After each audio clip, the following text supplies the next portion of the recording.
Hi friends, welcome to my channel. నేను మీ కవితని. ఈరోజు మన రెసిపీ వచ్చేసి ఆలూ చిప్స్.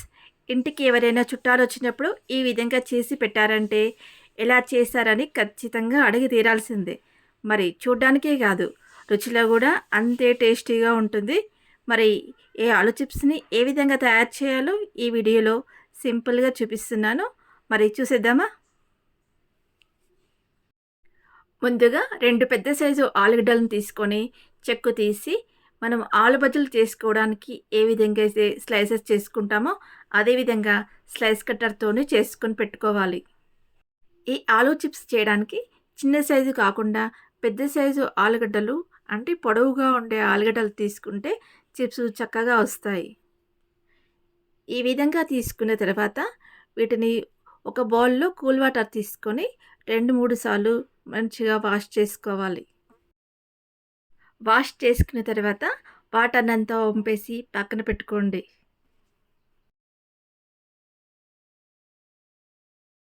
తర్వాత ఒక చిన్న బౌల్ తీసుకొని 2 టేబుల్ స్పూన్ కార్న్ ఫ్లోర్, చిటికెడు కారం వేసి రెండింటిని బాగా మిక్స్ చేసి పక్కన పెట్టుకోవాలి. తర్వాత ఒక పొడి క్లాత్‌ని నేల మీద పరుచుకొని ఆలు స్లైసెస్‌ని ఒక్కొక్కటిగా తీసుకొని తడి ఆరిపోయే విధంగా చేసుకోవాలి. ఇందుకు గాను ఒక చిన్న కాటన్ నాప్కిన్ తీసుకొని ఆలు స్లైసెస్ మీద ఈ విధంగా చేశారంటే తడి అన్నది పూర్తిగా ఆరిపోద్ది. అన్నింటినీ ఇదే విధంగా చేసుకున్న తర్వాత మనం ఇంతకుముందు కలిపి పెట్టుకున్న కార్న్ ఫ్లోర్ పౌడర్‌ని ఒక చిన్న టీ జల్లెడ తీసుకొని ఇక్కడ చూపిస్తున్న విధంగా ఒక్కొక్క స్లైసెస్ మీద జల్లించుకోవాలి. చూస్తున్నారు కదా!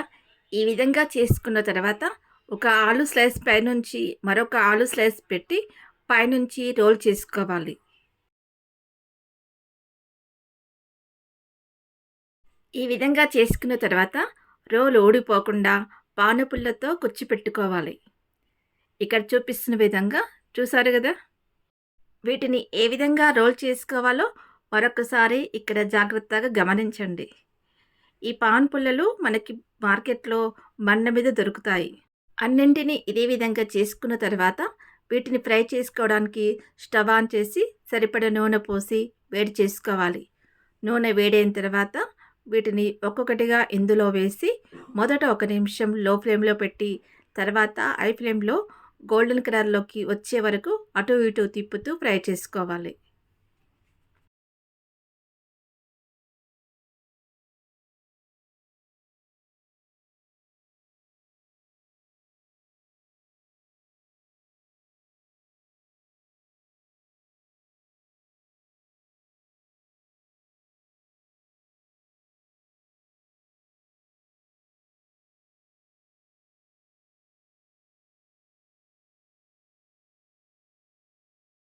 చిప్స్ మాడిపోకుండా అటు ఇటు తిప్పుతూ గోల్డెన్ కలర్‌లోకి వచ్చే వరకు ఫ్రై చేసుకుందాం.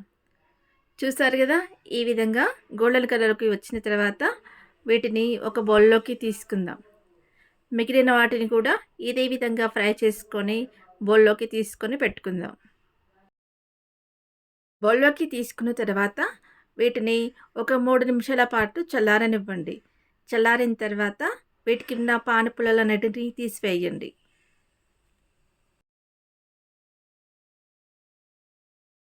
అన్ని పుల్లలు తీసివేసిన తర్వాత ఒక చిన్న బౌల్ తీసుకొని చిటికెడు కారము, చిటికెడు ఉప్పు వేసి రెండింటిని బాగా మిక్స్ చేసుకొని ఈ ఆలు చిప్స్ పైన పైన చల్లుకొని బాగా కలుపుకోవాలి. అంతేనండి, మన ఆలు చిప్స్ రెడీ అయిపోయాయి. చూసారు కదా! వెరైటీగా ఆలు చిప్స్‌ని తయారు చేసుకోవడం. ఎప్పుడూ చేసుకునే విధంగా కాకుండా అప్పుడప్పుడు ఈ విధంగా చేసి పిల్లలకు పెట్టండి. కొద్దిగా ఓపికతో చేసుకుంటే మంచి రెసిపీని టేస్ట్ చేయొచ్చు. మరి ఈ ఆలూ చిప్స్ మీకు నచ్చాయా? నచ్చితే తప్పకుండా లైక్ చేయండి, షేర్ చేయండి. మన ఛానల్‌ని ఫస్ట్ టైం చూస్తున్నట్టయితే సబ్స్క్రైబ్ చేసుకోండి. Thank you for watching.